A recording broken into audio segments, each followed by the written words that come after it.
Selamat pagi anak-anak. Pagi, Bu. Wah, salam yang sangat luar biasa. Seperti cerita yang akan Bunda bacakan pagi ini dari buku kumpulan dongeng penjemput impian.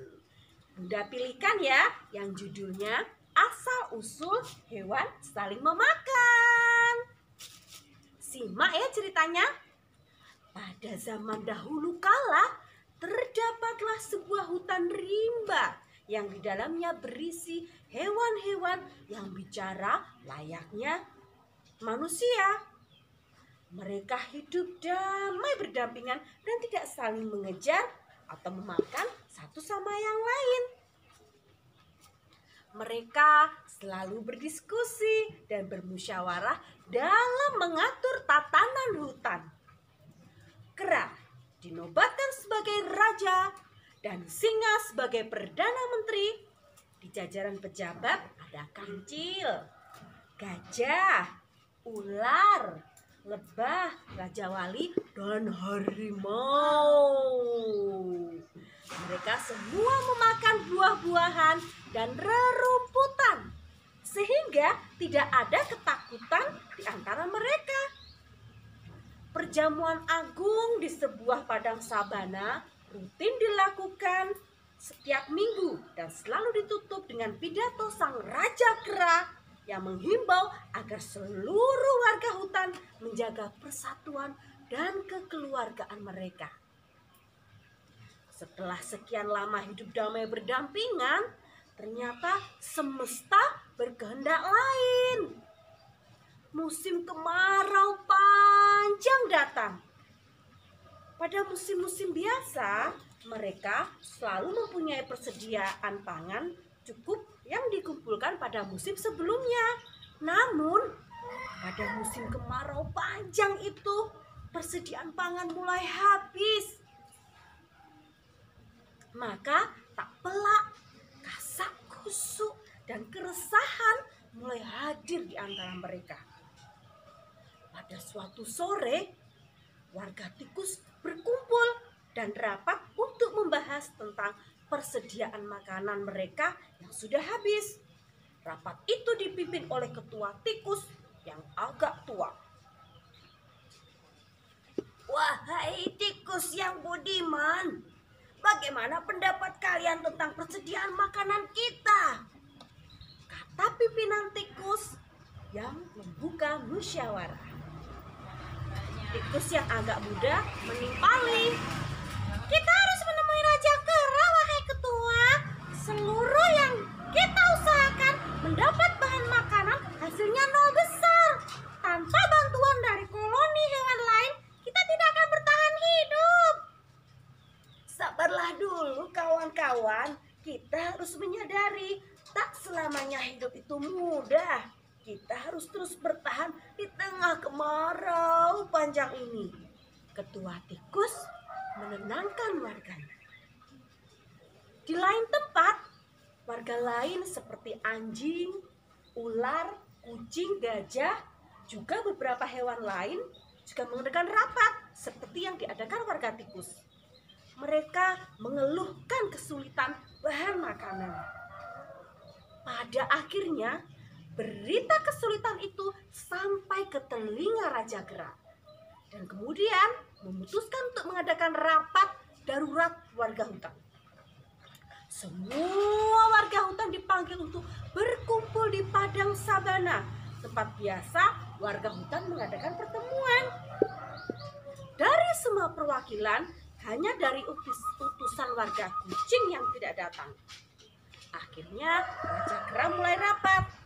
Perwakilan dari warga hewan menyampaikan keluhan mereka tentang kesulitan makanan yang dialami hampir seluruh warga hutan. Perwakilan ular yang menyampaikan keluhan.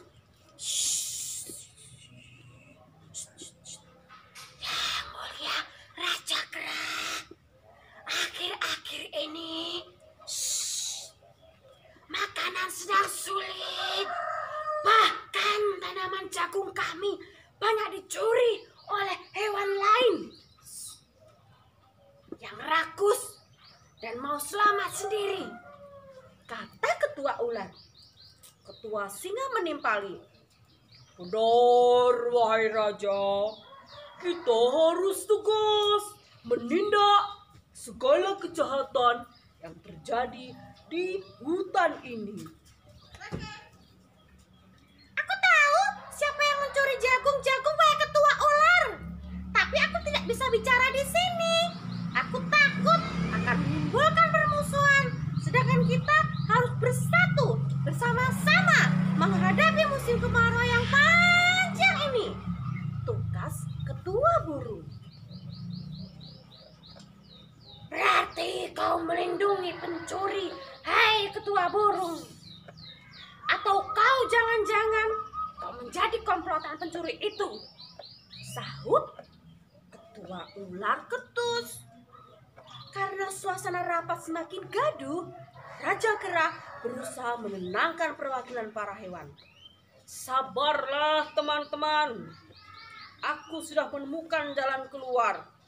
Warga onta adalah hewan yang paling kuat menghadapi kekeringan.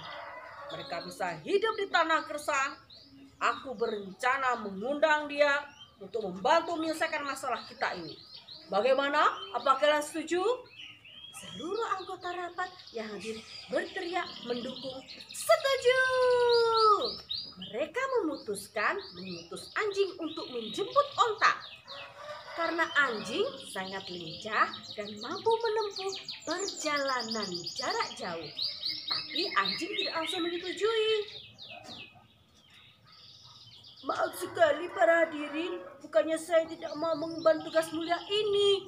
Akan tetapi saya belum pernah bertemu dengan onta, kata anjing. Para hadirin saling berpandangan. Singa kemudian berkata, jangan khawatir, kamu akan sangat mudah mengenali onta. Pergilah ke padang gersang. Ketika kau menemui hewan dengan punuk di punggungnya, itu sudah pasti adalah onta. Mengetahui ciri-ciri yang begitu mudah, akhirnya anjing menjujunya. Baiklah, kalau begitu aku mohon doanya. Aku akan langsung berangkat menjemput onta. Secara serentak, seluruh hadirin dalam rapat hewan menjawab, Tuhan bersamamu, wahai anjing. Anjing berlari secepatnya mungkin menuju padang gersang sesuai dengan arah yang ditujukan ketua singa. Dia berlari seperti tak kenal lelah. Setelah beberapa lama berlari, dia beristirahat di tepi sungai. Saat hendak meneruskan perjalanan, dia melihat gerak-gerik mencurigakan di semak-semak. Anjing kemudian dengan pelan-pelan menghampiri dan kemudian menegur. Siapa di sana? Dan apa yang sedang kamu lakukan? Ternyata kucing sedang menimbun makanan hasil curian. Saking kaget dan takut ketahuan, kucing kemudian membungkukkan punggungnya sehingga membentuk punuk. Karena hal itu, anjing yang belum pernah bertemu kucing sebelumnya mengira hewan yang mirip harimau tapi kecil itu adalah onta. Sungguh beruntungnya aku bertemu kamu, onta. Ayo lekaslah naik ke punggungku. Aku akan mengajakmu segera ke suatu tempat. Aku sangat membutuhkan bantuanmu, kata anjing kepada kucing.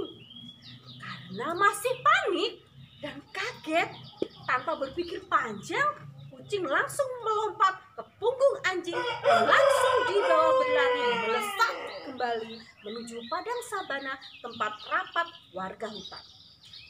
Sementara itu, di tengah hutan sedang ramai karena sering terjadi kasus pencurian. Ular, singa, mengeluh karena ada yang sering mencuri. Aku akan menghukum seberat-beratnya pencuri yang suka mencuri di ladangku, kata ular. Ya, begitu juga dengan aku. Singa menimpali. Aku lebih heran lagi, mengapa buah di ladangku sering hilang, padahal jarang ada hewan yang bisa memanjat pohon, tambah Raja Kera. Beberapa saat kemudian, seluruh mata terheran-heran. Di kejauhan melihat anjing sudah kembali dengan kucing di atas punggungnya. Saudaraku semua, saya sudah membawakan onta di hadapan kalian. Mudah-mudahan masalah ini kita akan segera selesai, kata anjing sambil terengah-engah. Bukannya pujian yang didapat, tetapi seluruh hewan yang hadir tertawa terbahak-bahak hingga anjing terheran-heran. Mengapa kalian menertawakanku? Anjing. Tikus pun menjawab, anjing, rupanya kemarau ini telah membuatmu jadi bodoh. Kau ditipu mentah-mentah oleh kucing. Apakah benar yang dikatakan mereka? Kau kucing, bukan onta? Tanya anjing kepada kucing. Benar, dan aku tidak pernah bilang kepadamu kalau aku onta. Kau sendiri tidak mau mendengar penjelasanku, jawab kucing. Kurang ajar, akan kumakan kau sebagai ganti kelaparanku selama perjalanan ke sini, bentak anjing. Kucing takut setengah mati. Dia kemudian berlari memanjat pohon. Melihat hal itu, Kera kaget dan langsung mengetahui kalau kucinglah pencuri buahnya. Kucing, rupanya kau yang mencuri buah-buahanku selama ini. Kera berteriak pada kucing. Benar, makhluk itu jugalah yang sering aku lihat mencuri jagung di ladang. Ulang. Karena kucing merasa terpojok, akhirnya dia berkata, hai para hewan, ketahuilah, aku menyaksikan dari kalian tidak saling jujur. Bahkan aku yang tidak tahu apa-apa kalian fitnah. Aku sering melihat tikus mencuri jagung dari kebun ular dan rusa diam-diam makan di ladang singa, dan masih banyak lagi dari kalian ditipu oleh teman sendiri. Kucing menghela nafas perlahan, lalu melanjutkan perkataannya. Kalian semua juga telah ditipu mentah-mentah oleh Kera yang kalian agung-agungkan itu. Kalian bekerja keras dengan Kera itu berleha-leha mendapatkan suguhan gratis dari kalian. Mendengar kata-kata kucing itu, gegerlah rapat hewan itu. Mereka bertengkar satu dengan yang lain. Puncaknya, tiba-tiba ketua tikus ditelan oleh ketua ular. Karena ular merasa sangat marah kepada tikus. Karena selama ini tidak menyangka tikuslah yang mencuri tanamannya. Baru aku ketahui, ternyata daging tikus sangatlah enak. Wahai Raja Tikus, karena kalian telah mencuri tanamanku selama ini, sebagai gantinya kalian akan kumakan. Kata ular. Warga tikus geger. Mereka akhirnya keluar dari rapat. Namun sebelum keluar, mereka bersumpah, wahai seluruh warga hutan, karena kalian menuduh kami, maka mulai hari ini kami akan merusak semua tanaman yang kalian tanam. Setelah bersumpah, warga tikus pun meninggalkan rapat. Sang Raja Kera bingung dan tak bisa menenangkan para warganya. Keributan besar telah terjadi di hutan yang damai itu. Maka sejak kejadian itu tak ada lagi kedamaian di hutan sampai hari ini.